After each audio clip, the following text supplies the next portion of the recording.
penghasilan yang diperoleh dari suatu perusahaan, biaya ini tidak terpengaruh oleh fluktuasi saat dalam tingkat aktivitas yang organisasi. Biaya ini cenderung tidak dapat diubah dalam jangka pendek. Biaya tetap akan sama secara total, tapi perubahan terjadi dalam setiap unitnya. Ada dua jenis biaya tetap. Satu, biaya komitmen adalah biaya yang wajib dan harus dikeluarkan. Sedangkan biaya tepat diskresioner adalah pengeluaran untuk biaya pada periode tertentu atau aset tetap yang dapat dihilangkan atau dikurangi tanpa berdampak pada laba.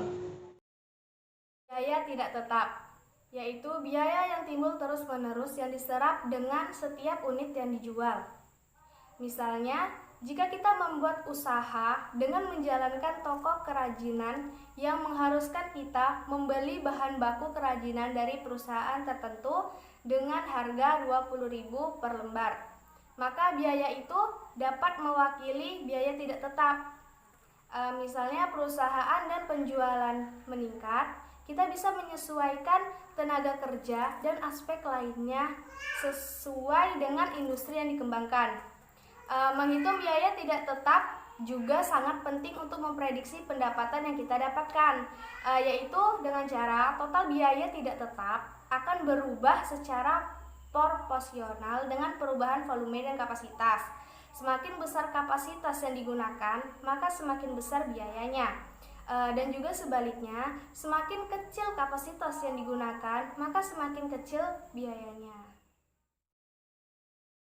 Yang pertama, pengertian harga jual. Harga jual adalah harga pokok ditambah seluruh biaya penjualan yang akan diterima oleh konsumen. Harga suatu produk umumnya diukur dan dinyatakan dalam bentuk uang. Penetapan harga jual perlu kejelian agar tidak terlalu mahal dan tidak terlalu murah, karena dapat menghambat proses produksi. Tujuan menentukan harga jual. Tujuan menentukan harga jual meliputi: yang pertama, tujuan yang berorientasi pada laba, dan yang kedua, tujuan yang berorientasi pada volume penjualan.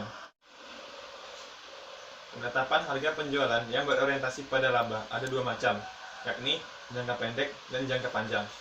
Penentuan harga jual yang berorientasi pada penjualan ada dua tujuan utama, yaitu: 1. Meningkatkan volume penjualan, dan 2. Mempertahankan dan meningkatkan pangsa pasar.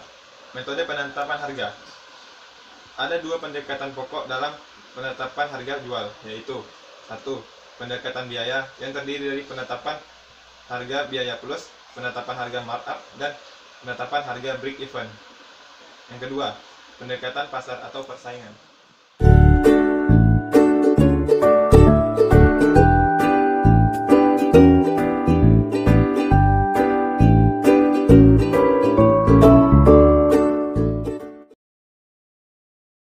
Setiap pengusaha atau pemilik modal sebelum melakukan penanaman uang atau modal ke dalam sebuah usaha pasti akan melakukan perhitungan untung rugi terlebih dahulu. Oleh karena itu, titik impas perlu dilakukan. Jadi, apakah titik impas? Jadi titik impas atau yang disebut dengan break even point atau BEP adalah istilah dalam ekonomi yang menunjukkan kapan total keuntungan dalam usaha setara dengan modal yang telah dikeluarkan. Rumus BEP keterangannya yaitu, kita buat penjelasannya.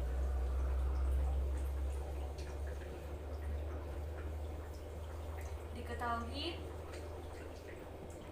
P atau price-nya 50.000, VC-nya 30.000,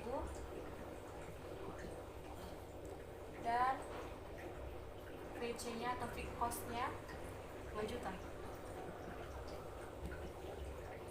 Pertanyaannya,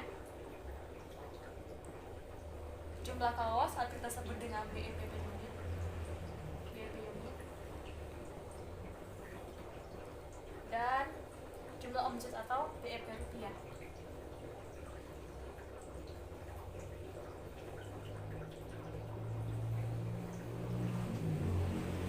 Jawab. Yang pertama, BEP unit. Rumus BEP unit yaitu VC per P dikurang VC. VC-nya 2 juta per P-nya 50.000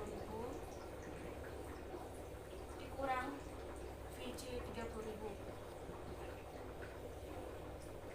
Nah, 2 juta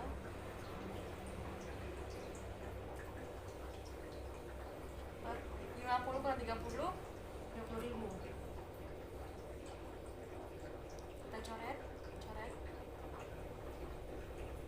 Jadi 100 unit jumlah kaos.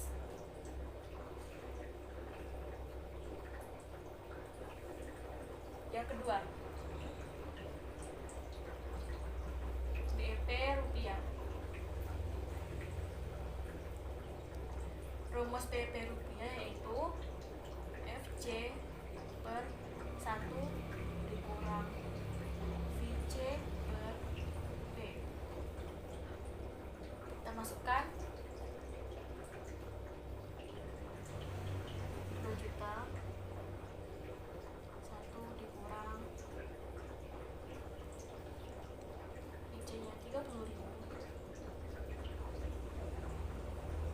per 50.000 dengan 5 juta per 1 dikurang 30.000 per 0.000 yaitu 0,4. Maka didapatkan 5 juta. Beginilah contoh dari mencari BEP.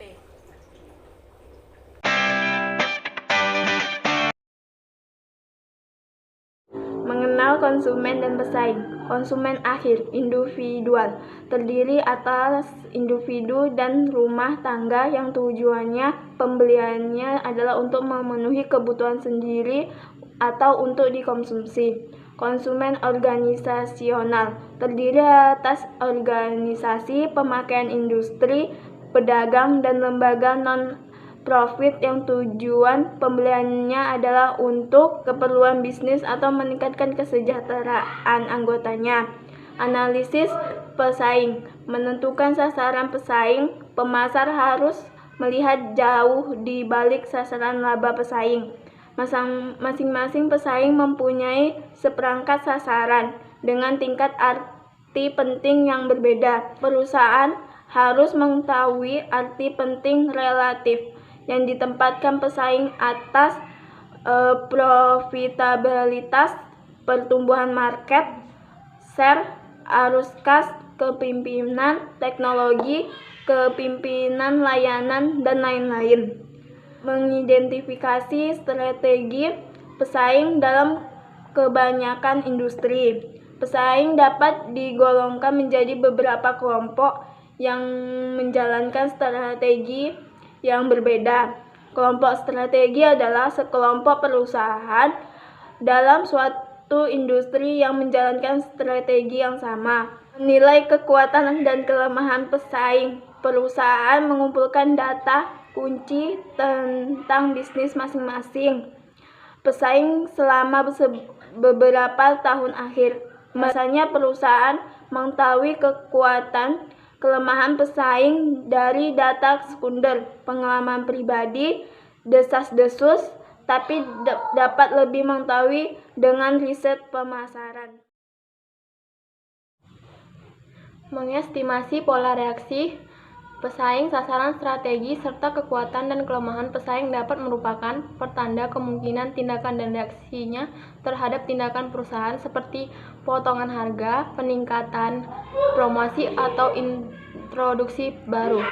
Pesaing kuat ataukah lemah? Kebanyakan perusahaan lebih mengarahkan tembakan pada pesaing yang lemah, tapi manfaatnya yang diperoleh hanya sedikit. Jika harus bersaing dengan pesaing kuat, sukses menghadapi mereka sering membuahkan hasil yang besar. Pesaing dekat ataukah pesaing yang jauh? Kebanyakan perusahaan akan bersaing dengan pesaing yang paling mirip dengan perusahaan mereka. Strategi promosi. Pengertian strategi promosi promosi yaitu 1. Menurut Fadli Jiptono, strategi promosi adalah suatu rencana kegiatan yang dilakukan untuk meningkatkan permintaan dari para pemakai atau konsumen. 2. Menurut Cravens, strategi promosi adalah perencanaan dan pengendalian komunikasi dari suatu organisasi kepada para konsumen dan sasaran lainnya. 3. Menurut Kotler dan Armstrong, strategi promosi adalah variabel-variabel yang ada dalam bauran promosi. Tujuan dari strategi promosi ada 3, yaitu 1. Meningkatkan permintaan dari para pemakai industri atau konsumen akhir. 2. Meningkatkan kinerja perusahaan. 3. Mendukung dan mengkoordinasi kegiatan personal selling dan iklan.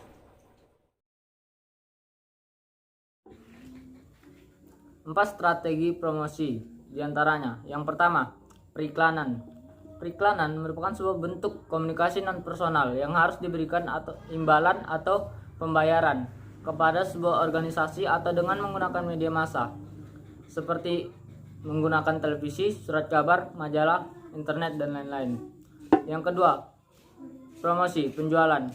Promosi penjualan merupakan insentif jangka pendek untuk meningkatkan penjualan suatu produk atau jasa, di mana diharapkan pembelian dilakukan sekarang juga. Wujud nyata kegiatan promosi penjualan misalnya seperti obral, pemberian kupon, dan pemberian contoh produk. Yang ketiga, penjualan tatap muka. Penjualan tatap muka merupakan sebuah proses di mana para pelanggan diberikan informasi dan mereka dipersuasi untuk membeli produk-produk melalui komunikasi secara personal dalam suatu situasi perekrutan. Dan yang keempat, publisitas atau hubungan masyarakat. Publisitas merupakan bentuk komunikasi non-personal dalam bentuk berita sehubungan dengan organisasi tertentu atau tentang produk-produknya yang ditransmisi melalui perantara media massa. Langkah merencanakan promosi. 1. Tentukan tujuan promosi. Tentukan tujuan dan apa yang ingin dicapai. Hal ini akan membuat aktivitas promosi berjalan efisien. 2. Target pasar. Dengan mengetahui target pasar secara jelas dan spesifik, maka Anda dapat membuat anggaran promosi yang efektif. 3. Tentukan pesan. Anda harus menentukan pesan apa yang ingin disampaikan untuk mendukung kegiatan promosi. Gunakan bahasa yang mudah dipahami oleh target market Anda, serta membuat pesan yang menarik, rasional, dan informatif. 4. Membuat anggaran promosi. Dalam membuat anggaran promosi, mempertimbangkan goal yang ingin dicapai dan bagaimana pencapaiannya. 5. Pilih media promosi. Penggunaan media sosial membantu dalam memberikan informasi tentang produk. Akan tetapi, kita harus fokus pada pemasaran yang akan dituju. Kenali perilaku konsumen dan tentukan media yang sesuai dengan media promosi tersebut. 6. Pengukuran efektivitas promosi. Pengukuran ini dapat dilakukan dengan pengukuran impact digital marketing dalam mendongkrak penjualan. Ini adalah salah satu strategi untuk memperkenalkan produk kepada konsumen. Promosi ada dua jenis, yaitu media cetak dan media promosi. Media cetak adalah suatu yang berbentuk pamflet, brosur, spanduk, dan kartu nama. Biasanya digunakan untuk memperkenalkan produk tersebut baik di dalam ruangan atau di luar ruangan. Promosi melalui media elektronik. 1. Internet. Promosi melalui media online dapat dilakukan dengan menggunakan Facebook, Instagram, WhatsApp, YouTube, dan lain-lain. 2. Televisi.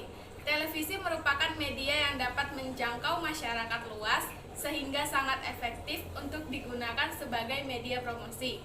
Ketiga, radio. Radio juga termasuk media promosi yang efektif.